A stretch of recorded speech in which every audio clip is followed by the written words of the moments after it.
के बॉर्डर के पास एक घर में दिल बहादुर नाम का लड़का रहता था जो 12 से 13 साल का था। इसके पिताजी युद्ध में मारे गए थे और इसकी माँ इसे हमेशा पीटती रहती थी। बहादुर की माँ चाहती थी कि बहादुर उसके घर के काम में मदद करे, लेकिन ये पहाड़ों में घूमता रहता था, घर का काम नहीं करता था। एक दिन बहादुर की माँ ने बहादुर से कहा, बहादुर भैंस को चराने ले जा। तो बहादुर भैंस को चराने पहाड़ों के पास लेकर गया। वहां जाने के बाद भैंस चर नहीं रही थी, बस इधर उधर दौड़ रही थी और बहादुर उसके पीछे पीछे भाग रहा था। कुछ देर बाद जब बहादुर ने भैंस को पकड़ लिया तो उसे बहुत पीटा और घर की ओर उसे लेकर जाने लगा। तो भैंस दौड़ी दौड़ी माँ के पास आई। माँ ने भैंस की हालत देखकर कहा, बहादुर इधर आ, और बिना सोचे समझे बहादुर को मारने लगी। और बहादुर ने जितना भैंस को नहीं मारा था उसका दुगना बहादुर को पीटा। बाद में बहादुर घर से भाग गया और जंगल में जाकर घूमने लगा। रात में बहादुर चुपके से घर आया और घर से 2 रुपए चुरा लिया। फिर वहां से भाग गया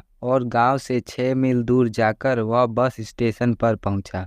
वहां पर लेखक के परिवार ने इसे घेर लिया और लेखक और उसके साले साहब ने इससे पूछा, तुम कौन हो? तो यह अपनी सारी बात बता दिया कि मैं अपने घर से भाग आया हूँ। तो दोनों आपस में बात करने लगे कि इसकी उम्र लगभग 12 से 13 साल की है। ठिगना चकैठा शरीर, गोरा रंग और चपटा मुंह है। वह सफेद नेकर, आधी बांह की सफेद कमीज और भूरे रंग का पुराना जूता पहना था। उसने गले में स्काउट की तरह एक रुमाल बांधा था। और बाद में वह सब लोग और बहादुर बस में बैठ गए। लेखक के परिवार में उनकी बीवी को नौकर रखने की इच्छा थी, क्योंकि लेखक के सभी रिश्तेदार नौकर रखते थे और लेखक की बीवी ने नौकर का सुख देखा था। तो लेखक के साले साहब ने बहादुर को काम पर रख लिया और घर आकर लेखक की बीवी ने पूछा कि तुम्हारा क्या नाम है? तो यह बोला, दिल बहादुर। तो लेखक की बीवी ने बहादुर से कहा कि आज से तुम्हारा नाम सिर्फ बहादुर है, और कहा कि मैं तुम्हें अपने बेटे की तरह रखूंगी और तुम्हें पढ़ाऊंगी, बस तुम्हें यहाँ पर छोटा मोटा काम करना होगा। अगले दिन लेखक की पत्नी पूरे गांव में हल्ला करने लगी कि मेरे जैसा कोई नौकर रख के दिखाए। नौकर को तो लोग मारते पीटते हैं, पर मैं कितने अच्छे से रखती हूँ। कुछ दिन के बाद घर का सारा काम बहादुर करने लगा, जैसे बर्तन धोना, कपड़े धोना, झाड़ू लगाना, पोछा लगाना, साइकिल साफ करना। हर काम बहादुर करने लगा, जिससे उस घर के सभी लोगों को बहुत आराम मिलने लगा। बहादुर को कितना भी काम दे दिया जाए वह उसे हंसते हंसते कर दिया करता था। कुछ महीने बाद लेखक के बेटे किशोर ने बहादुर को साइकिल साफ करने को कहा, लेकिन बहादुर साइकिल साफ करना भूल गया, जिससे गुस्से में आकर किशोर ने बहादुर को गाली दिया और पीटने लगा। किशोर से पीटने के बाद बहादुर घर के एक कोने में जाकर रोने लगा। लेखक ने आकर के बहादुर से पूछा,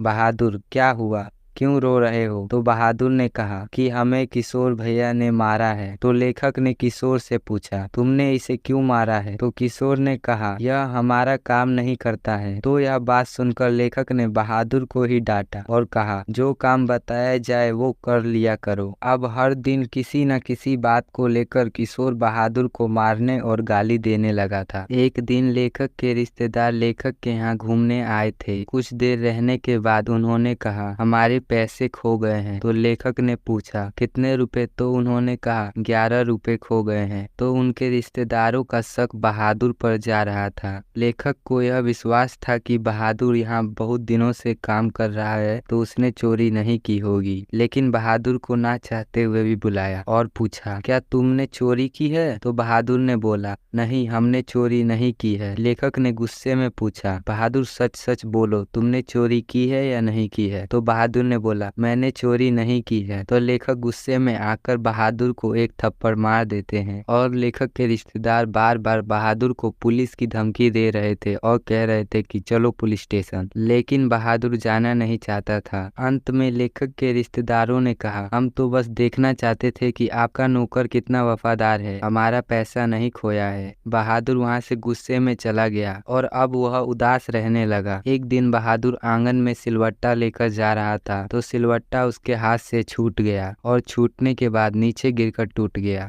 जिसे देखकर वो बहादुर बहुत डर गया और सोचने लगा कि छोटी छोटी बात पर ये अब मुझे मारने लगे हैं, तो इतनी बड़ी बात पर यह तो मुझे जान से ही मार देंगे। बहादुर डर के मारे घर छोड़कर भाग गया। लेखक जब घर आया तो देखा कि घर में सन्नाटा है। लेखक की पत्नी जमीन पर बैठकर रो रही है। लेखक ने अपनी पत्नी से पूछा, क्यों रो रही हो? तो निर्मला ने कहा, बहादुर घर छोड़कर चला गया है। किशोर बहादुर को ढूंढने गया है और सारा बात बताया, जिसे सुनने के बाद लेखक को बहुत चिंता हुई कि बहादुर ने मुझसे आज तक 1 रुपए भी नहीं मांगे। तो लेखक को बड़ा अफसोस हुआ कि बेचारा हमारे घर दिन रात काम किया, मैंने उसे 1 रुपए भी नहीं दिया। यह सोचकर बहुत चिंता कर रहा था। निर्मला रोते रोते कह रही थी,